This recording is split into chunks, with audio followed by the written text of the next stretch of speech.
Guys, welcome back to the channel. Today's topic could be the start of the end for us, or at least the US. It's about the new Russia-China New World Order and their agreement to really just be against the United States. Experts are warning that China and Russia's alliance is not just a passing trend. It's something that we should definitely be paying attention to. Now, I don't want to say we should be worried about it, but maybe we should. China's President Xi Jinping recently concluded his visit with Russian President Vladimir Putin, and their joint statement is alarming. They called for promoting a multipolar world, which basically means a system that does not conform to the values and the rules from the United States and our Western allies. Here, watch this. But what I think is really the frightening thing is that China is now moving out very aggressively and very quickly to say the world has changed. It is now the Chinese world order, and we're in charge, and we can do a peace agreement in the Middle East between Iran and Saudi Arabia. We're the only ones working on a peace agreement over Ukraine. Oh, and by the way, we're also declaring a global civilization initiative where in the Chinese world order, all you countries get to keep what you want in civilization and society and culture, unlike the American world order, where they either try to shove woke down your throat, or in the case of the Middle East, 20 years of forever wars with nothing to show. What do you guys think? Is the US falling behind? Drop a quick yes or no in the comments down below. Now, I may not agree with how Fox treats the working class, but I gotta say, they do make a solid point about the danger of this Russia-China alliance. Really, these two global superpowers are molding a world order more suited for their own dictatorship agendas. They even pledged to work together to safeguard the international system and the United Nations. Now, security and protection are usually what you hear from the powers that be just before they shut everything down and start locking people up. But all is not lost though. Some US states are even imposing sanctions against China and Russia. And we should also prepare in our own way for what's coming. That's why I thought that we should take the time to discuss the best and the safest investments when war is coming your way, and how much cash you're going to need stashed if a national emergency happens. Aren't you supposed to carry all cash? Stock up on gold? Well, you may be surprised, so definitely stay informed. Also, for the best way to invest in gold, hit the link in the description down below this video. Chinese President Xi Jinping recently visited Russia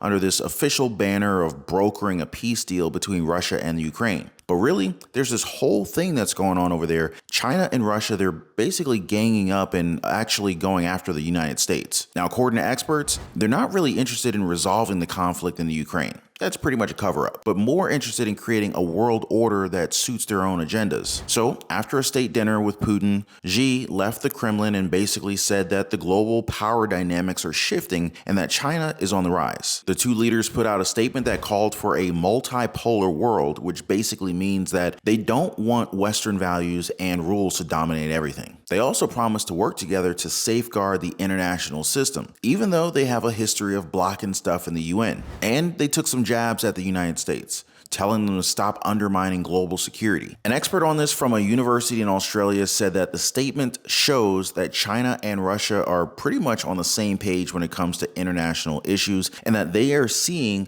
the United States as a major security threat. Pretty intense stuff if you ask me. They're already sending out feelers saying that they feel threatened by the NATO alliance and AUKUS, which is a security pact comprised of Australia, the United Kingdom, and the United States. Now, in their joint statement, Xi and Putin said that they're really concerned about NATO's nonstop efforts to build up military security links with Asia-Pacific nations, and how they don't want any foreign military forces messing with their regional peace and stability. Now, we all know how China's been trying to take over the whole South China Sea, stepping on its smaller neighbors like Vietnam and the Philippines. In return, the US has been building up its presence in the Indo-Pacific and ultimately strengthening ties with its regional buddies. But really, the powder keg that'll really actually set this thing off is when China tries to take over Taiwan. That will be game over. I mean, Xi Jinping hasn't exactly kept it a secret that they want to retake Taiwan. And this is probably part of what Russia and China agreed to when they promised to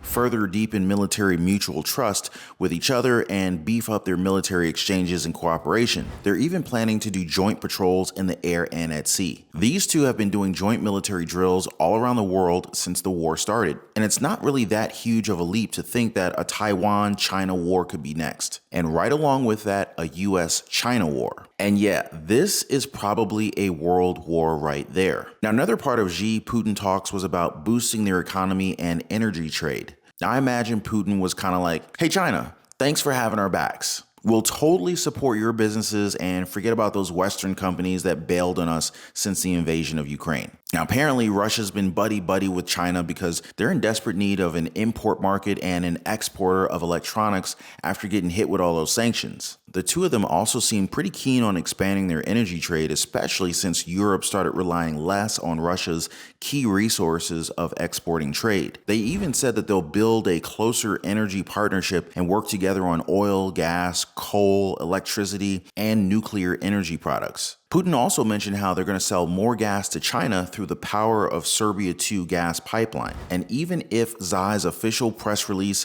said it was supposed to be a peace brokering between Russia and the Ukraine, the thing is, Xai hasn't talked to Zelensky since the invasion. But some officials said that they're trying to organize a call between the two of them, to talk about China's resolution proposal. Experts are saying this Moscow meeting might put China's other relationships at risk, especially with Europe since they're trying to kick Russia out of the Ukraine. Here in the US, states are starting to make their own individual moves against the newer, stronger China-Russia partnership. 11 states are proposing laws to restrict ownership of land by people from countries the United States doesn't necessarily get along with, such as Russia, China, North Korea, Iran, and Cuba. Now, some of these laws are pretty controversial, especially because, they could affect American citizens with dual citizenship. People have different opinions on whether or not sanctions like these are actually effective or just a way for politicians to show off. Now, it's probably a little bit of both, since foreign policy decisions are pretty complicated, but really it should be illegal for Congress, whether it be federal or state level, to pass laws without giving regular Americans a proper heads up. Case in point, did you hear about Arkansas Governor Sarah Huckabee Sanders passing a law that would make it easier to employ children? Just compare that to how the children look with Minnesota Governor Tim Walz signing a bill that guarantees breakfasts and lunches at no charge to children at participating schools. This was a guy who was a teacher before he became a politician. Now, some of these state laws concerning Russia and China could cause problems for the federal government. States like New York, California, and Texas, they have a lot of power in global markets. So if they start imposing their own sanctions, it could very well mess up everyone. In Texas, state senators have proposed a law that would mean that any individual who holds citizenship from any other of the mentioned countries or any firms which they own, they would be barred from owning property. So at first they wanted dual citizenships included in this ban, but after a lot of human rights protests, they pretty much softened the language a little bit to protect dual citizens and permanent residents, but not citizens of other countries that reside in Texas on a visa. So imagine if the federal government has to negotiate with every single state that wants to put their own sanctions on somebody. It's going to be a huge political headache. The laws that are being proposed by Texas and South Carolina, they're mostly just for show. And they're a good example of politicians just trying to score some points with their constituents. But if states keep trying to get involved in foreign policy like this, it could cause some real problems for the United States as a whole. With the threat of a war looming on the horizon, it's really hard to know what investments are safe. Yeah, sad to say, but really, there's no such thing as a totally safe investment. Even the pros cannot guarantee success. Otherwise, all those fund managers would be billionaires and all retired by now. But hey, there are some financial fundamentals that can stand the test of time and even war. So first is spreading your investments around and not necessarily putting all your money in one place. So that way you can lower your risk and make sure that you're covered no matter what gives out. When things get really crazy and war breaks out, people might panic and try to sell everything to get their cash. But actually, cash can lose value pretty quickly during a conflict. So it's better to also have some assets that will hold their value. Sure, there's gold or art, but you really have to be careful and make sure that they don't get stolen or damaged. And it can be hard to sell them for what they're worth. And you know what is a good safe investment in times of war? Land that can be used for agriculture. No, really, it's all part of prep.